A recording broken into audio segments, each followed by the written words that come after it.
So you may be wondering, why is the model gray in these views but fully colored in the perspective view?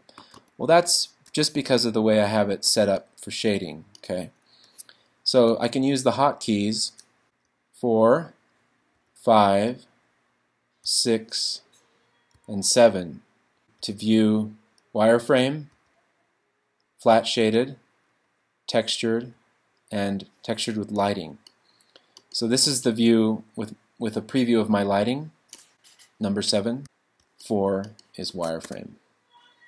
So I can manipulate those and change them just by hovering over that viewport and tapping the button associated with them.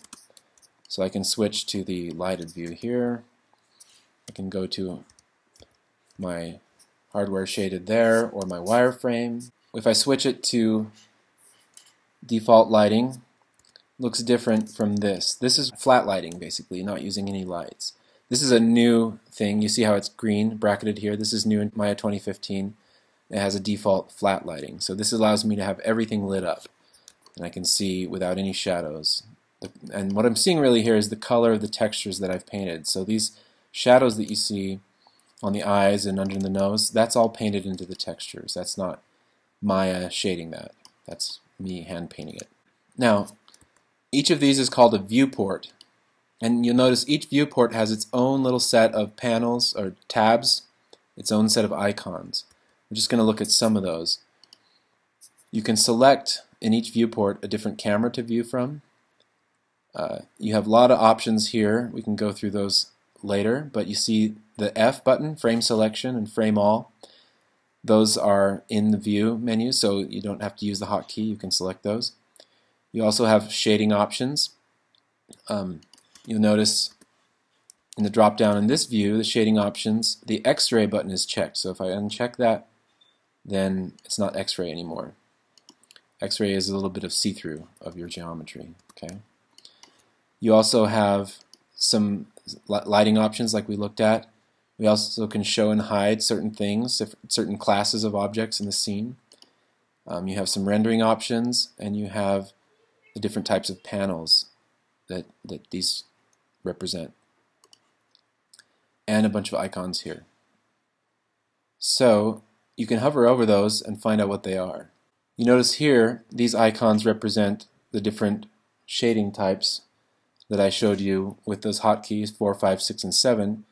Here you have wireframe, smooth shaded, default materials, and wireframe on shaded. So you can actually view your wireframe on the shaded model, or you can view it as textured. So this is a toggle turning the textures on and off. This is the wireframe toggle turning the wireframe on and off. So I can set these up any way I want for each of these scenes independently. Each of these viewports, I mean. I can set up each viewport to have its own shading independent of the others. You also have this ViewCube here that is a little bit different from the orthographic views, the different viewports. This cube is keeping track of the orientation of your model. So as I tumble the model around, you can see that little cube turning as well. And that allows me to have a little shortcut and see different sides. I can rotate that around using the cube. This doesn't change the fact that this is a perspective view. It's still a perspective view. It's just a shortcut for moving my camera around to certain sides and directions, top, right, back, front, and so forth. And I can move these around, or I can go home into this default perspective view, and I have some more options here. This is not the same as an orthographic view. It's still a perspective view. But in my orthographic view, I also have this cube, and I can rotate it around. But it's not a perspective view. It's just moving these views left to right, front to back. If you look up in the upper left-hand corner of your viewport, you'll see some numbers. This is Maya keeping track of the statistics of your scene. It's going to show you how many vertices, edges, faces, and triangles you have in the scene, and also how many UVs. UVs have to do with texturing, and we'll talk more about those later. We'll also talk about what vertices are, edges, faces, and triangles. You could probably figure out that triangles are the smallest polygon. So this is just a way of keeping track of how complicated your whole scene is getting.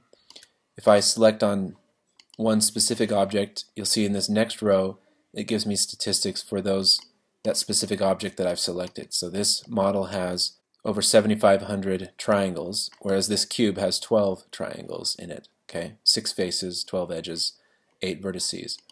So you can see this character is a lot more complicated than these primitive objects. If I don't really want to see those, I can go up to my show list here and uncheck HUD. That's the heads-up display. Uncheck that, and I get a more clean view. I also lost my little cube here. If I decide I want that back, I can check the HUD icon again in the show list. I can also get rid of this little grid down there, but I want to have it there because I prefer to see kind of where the center of the world is and have some basis for scaling the objects in the scene. So I'll go back to show and click that grid back on. There's a lot of options that you can show or hide, and so if something's missing that should be there, check your list and see if there's any one of these that's unchecked. So that's a brief overview of the options that you have in your viewports and different ways of shading your geometry.